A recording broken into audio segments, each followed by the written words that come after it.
Well, the House Republicans opened their long-promised investigation into President Joe Biden and his family with the power of their new majority in the House. Demands for information from the Treasury Department and former Twitter executives are beginning to lay the groundwork for public hearings. The House Oversight Committee sent letters to the Treasury Department requiring flagged suspicious financial transactions by members of the Biden family.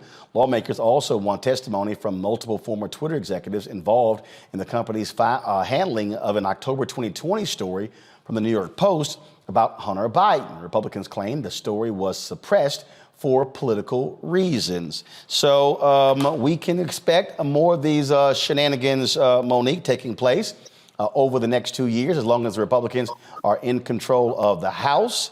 And you know what? What the heck? Hey, of course, Biden's not going to do it, but be fair play. Hell, fight him the way Trump did. Don't give him a damn thing. Right. No, I mean, he's not going to do that. It's going to be different because he's not going to have anything to give. So that's a different story. They will cooperate as much as they can cooperate, but there's not going to be reams and reams of evidence in the ivory tower. There's not going to be reams and reams of documents, and I'll probably talk about that later, from Mar-a-Lago all the way to House offices. That's not going to happen. The thing that concerns me about this is the thing that always concerns me. This is happening from the fiscally responsible party, right? These are the people who don't believe in wasting money, don't believe in wasting taxpayer dollars, want to decrease government spending and financing for useless, wasteful things. But here they are. That's all they really care about doing. And it's not by accident. And it's not just petty. I'm not going to talk about racism right now. I'm going to talk about another thing that is their problem. They have no ideas.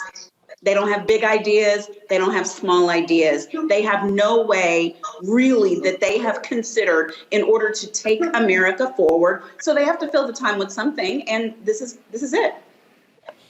Joe, and again, I'm just trying to tell people it's going to be more of this.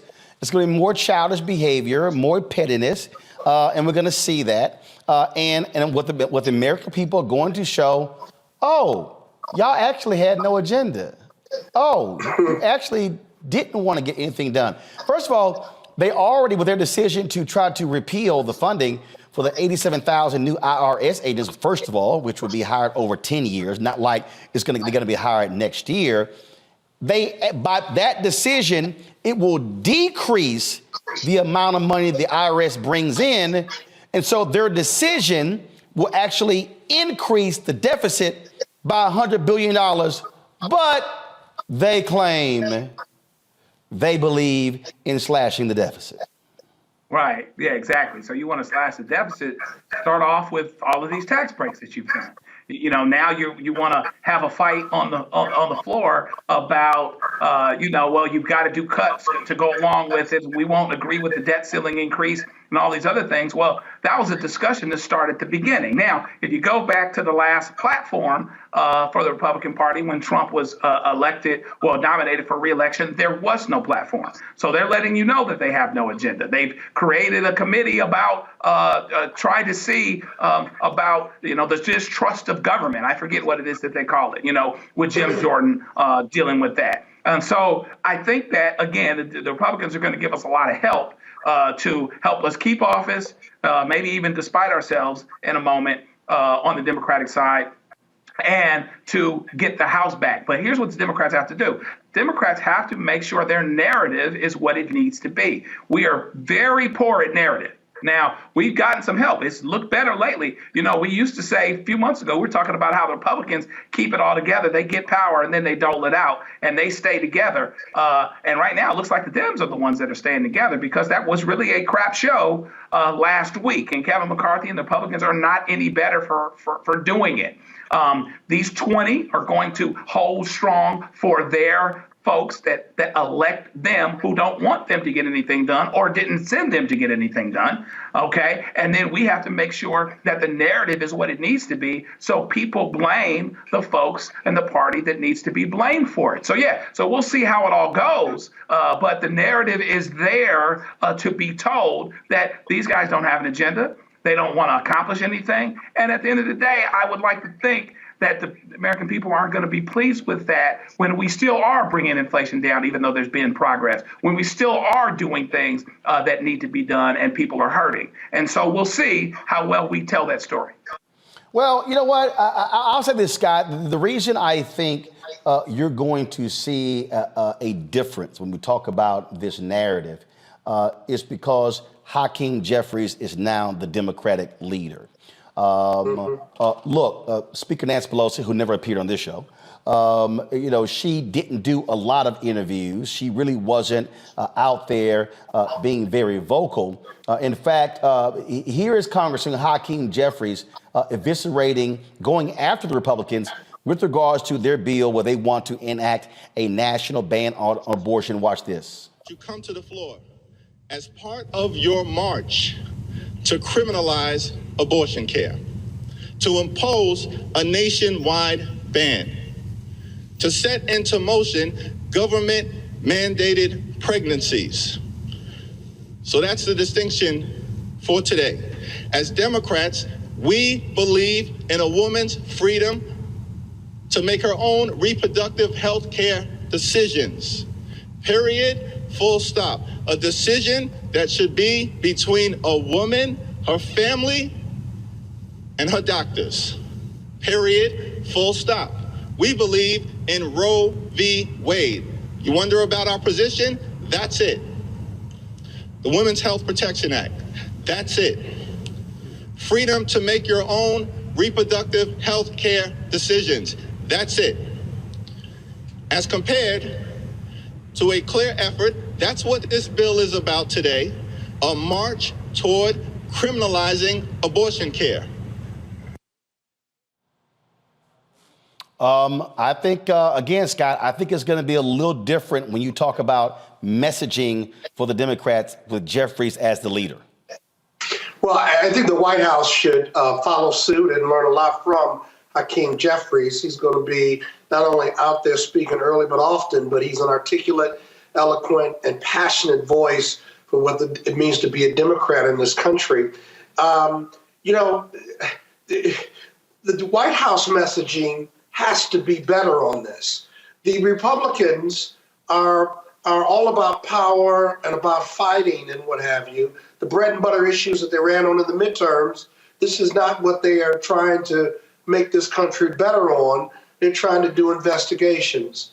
And I think the White House ought to treat these investigations as annoyances, right? Nuances, well, not nuances, but annoyances in regard to cooperating or not cooperating. Because the focus that can be going on in the background, the Democrats have to message that we're about making America better, fixing America's problems, and the bread and butter issues. We're the party for that. The Republicans will implode, notwithstanding these investigations, because of that far-right extreme Freedom Caucus that has always can change, as I understand the rules, might be able to change speakers at any time, if you will, with just one person complaining. And so the Democrats have to stay above this fray. They cannot get down with the clowns and the circus. They've got to stay above the fray and message that they're really the best party to lead America. And I think you're going to see this because of the Republicans. But you got to fight, though. I mean, you still got to fight back. Yeah, you fight back annoyances for sure, right? But you do it in a way where you're not down there fighting with idiots. You want this document? Okay, we'll give you this document. And then you message that document. You message what it means, and you message how petty and inappropriate it is, or the meaninglessness of it all. For example, with Biden's documents, the security documents that were found, right? I think they handled that just right. They voluntarily turned it over to DOJ. He says, hey, I don't know what this is, but we went through this procedure. That's what it is. The Republicans can yell and scream and say, this is the same as Trump. It's not the same as Trump. Messaging. And they don't have to get down and fight the Republicans over these security documents that Biden had, because they'll try to do the comparative. It's nuanced messaging. You give them what they want, and then ignore them while opposing them in a way that is far more sophisticated than what the Republicans are showing America with their clown show last week in their clown show with these investigations. I don't know. Here's my whole deal. Look. But what are you going to do? Fight, yell, and scream, and look just like them? Scott. If you listen, you'll know.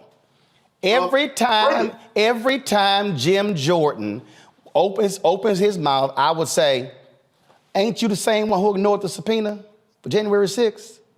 Oh, so now you believe in the rule of law. Every time they try that, I would hit them with something along those lines by saying, oh, so now y'all care about subpoenas. Now you care about congressional committees. Now you care about this here.